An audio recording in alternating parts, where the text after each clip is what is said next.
कुक्षी. याला काय म्हणायचं? कुक्षी. कुक्षी वेलवेट सारखे आहे बघा. हात लावला तरी किती सुंदर वेलवेट सारखे आहे बघा. असं लावून हे बघा, मऊ एकदम छान आहे. बरोबर आहे. हा, ही कुक्षी आहे.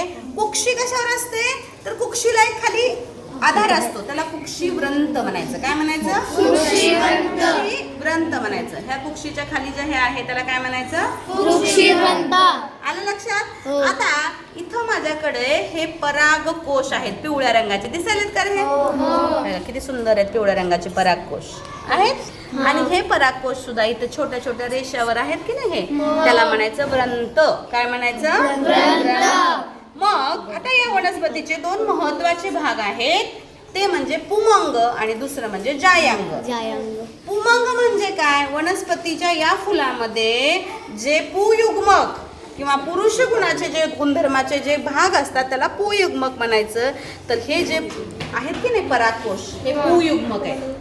आणि हा जायांग आहे याला म्हणायचं स्त्रीयुग्मक, म्हणजे ह्यामध्ये स्त्री गुणाचे असतात त्याला म्हणायचं जायांग. हे काय आहे? पुमंग. आणि हे काय आहे? जायांग. आता यामध्ये काय होतंय, ज्या वेळेस यावर कीटक बसतात, यावर हवा येते, त्यावेळेस ह्यामधले जे परागकोश असतात यावरचे, ह्या दिसतंय हाताला लागतात का बघा. हा बस बस, हळूहळू बघा. पिवळ्या रंगाचे हे परागकोश कुठं जातात? ह्या कुक्षीवर जातात. आणि या कुक्षीवरून इथं याचं फलन होण्यासाठी या कुक्षीव्रंतातून आता ते कुठं जाणार आहेत? खाली आपल्या अंडाशयाकडे जाणार आहेत. आपण अंडाशय बघूयात. आता दिसतंय का? आता मी हे फूल ओपन करते.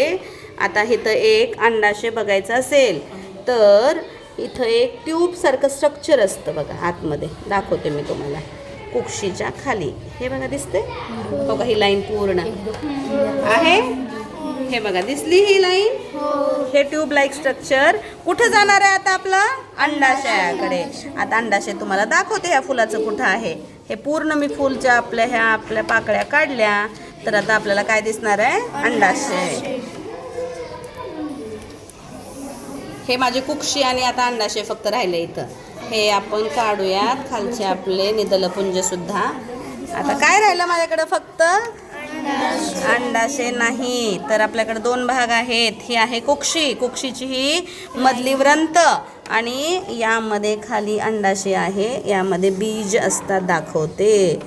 तर हे छोटे छोटे जे आहेत हे बघा बीज सारखं स्ट्रक्चर आहे की नाही? दिसते? इथंच खरं फलन नंतर बीज निर्मिती होती. ह्याच्यापासून काय तयार होतं? फळ तयार होतं. कुठल्याही वनस्पतीचं फळ असंच निर्माण होतं. पुमंग आणि जायांग त्या फळ निर्मितीमध्ये काम करतात. आणि या फुलाच्या देठाशी काय तयार होतं? फळ तयार होतं. आणि फळाच्या आतमध्ये काय असतात? बिया असतात. फळांच्या आतमध्ये काय असतात? बिया असतात. आणि अशी फुल निर्मिती होते. म्हणजे वनस्पतीचा पुढचा भाग आपल्याला माहित झाला की कोणता आहे? फळ. फळ निर्माण होताना हा खालचा फुगवटा फुगतो आणि वरचं फुल काय होऊन जातं रे? सुकून जातं. वरचं सुकून जाते की नाही?